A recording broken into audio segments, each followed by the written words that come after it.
how to edit your Facebook Reels after posting. Hello everyone, this is a Hazal here to assist you today. Without any delay, let's get started. First of all, open Facebook application on your device. Go to your profile and go to the Reels that you want to edit. Tap on these three dots.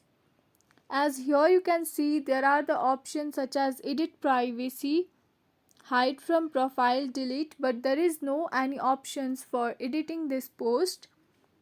So for now, Facebook doesn't give any features to edit the reels or video that you have posted on your Facebook. So what you can go through is simply delete this video and re-upload it. If in future Facebook provides such features, I'll definitely update you. So for now, you just have to tap on this three dot and delete this video and re-upload it. So this is the way you can go. So that's all. Thank you for watching. If you enjoyed this video, please like, subscribe and hit the bell for the updates. That's all for now and I'll catch you in the next one.